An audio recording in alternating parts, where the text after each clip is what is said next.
이번 우크라이나 전쟁을 우리 모두가 안타까운 마음으로 또 바라보면서 기도하고 계신 줄 압니다. 그러면서 또 여러 가지 생각들을 하실 것 같은데요.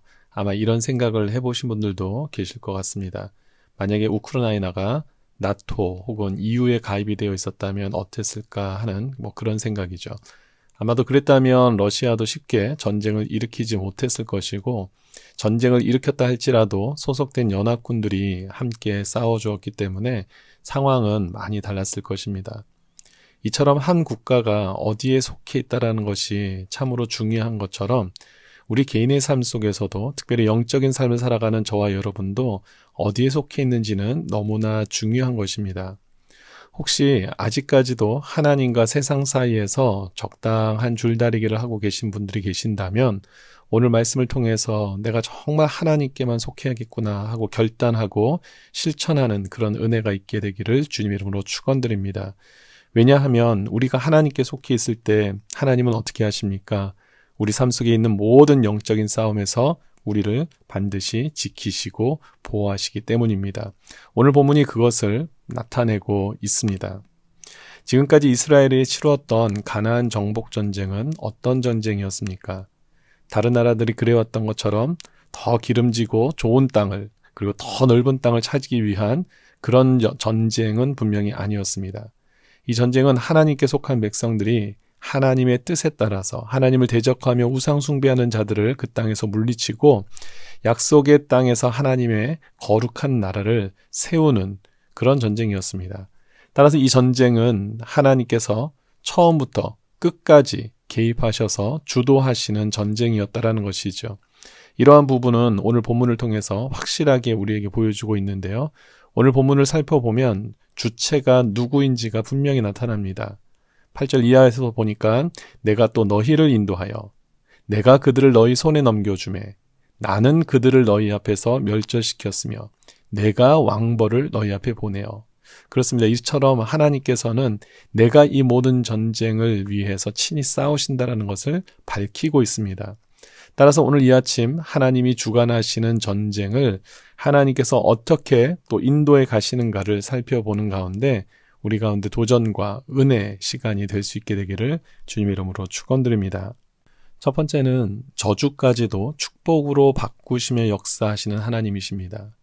9절을 보면 민수기 22장 이하에 나오는 모압의 왕 발락과 이 발람에 대한 이야기가 언급되고 있습니다.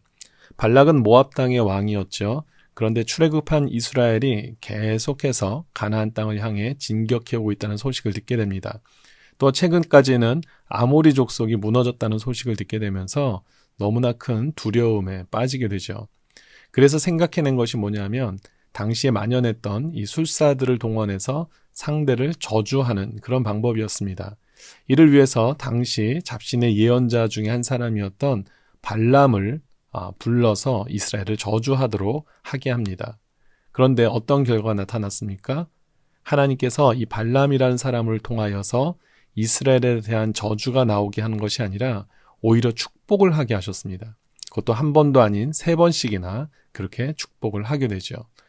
그렇습니다. 잠언 16장 9절에서 사람이 마음으로 계획할지라도 그 걸음을 인도하시는 분은 여호와 하나님이시다 라고 말씀하셨는데, 이와 같이 아무리 인간이 계략을 짜낸다 할지라도 하나님께서 막으시면 그것을 풀 자가 없다라는 것입니다.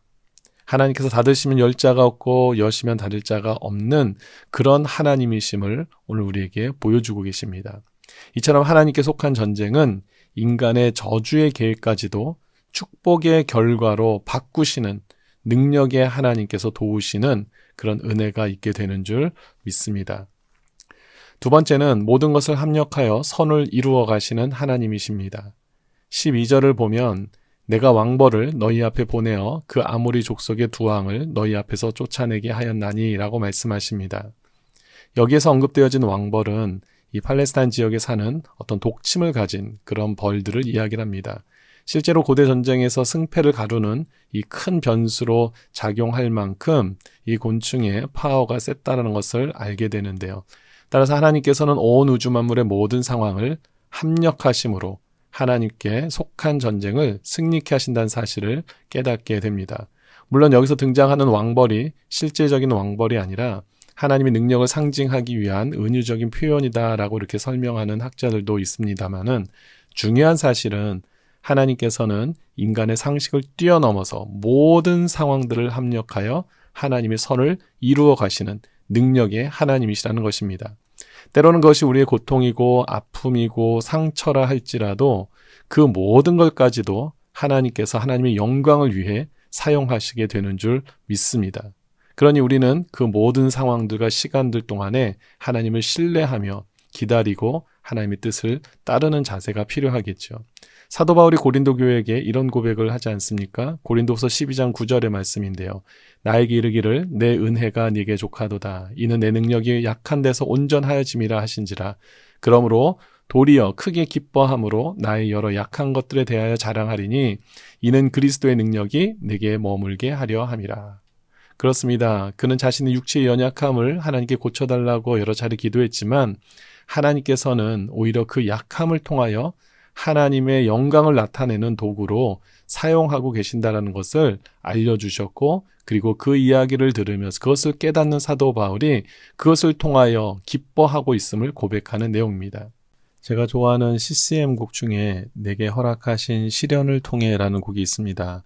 아마 아시는 분들도 많으실 텐데 그 안에 이런 가사가 있습니다.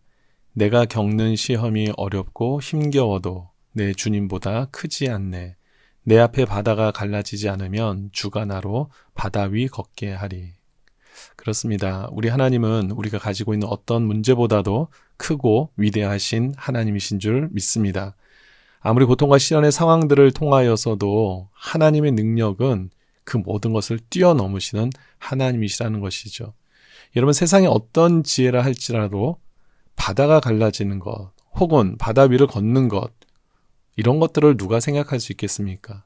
이것은 오직 전지전능하시고 능치 못함이 없으신 하나님만이 가능하신 결과물입니다. 이제 말씀을 정리합니다. 이와 같이 하나님께서는 하나님께 속한 백성들의 삶을 반드시 지키시고 보호하시고 그리고 우리를 위하여 친히 싸우시는 줄 믿습니다. 따라서 우리가 늘 기억하고 깨닫고 확인해야 되는 것은 무엇이겠습니까? 그렇습니다. 내가 날마다 주님 안에 거하고 있는가? 내가 주님 품에 속해 있는가? 이 부분들을 늘 점검해야 하는 것이죠.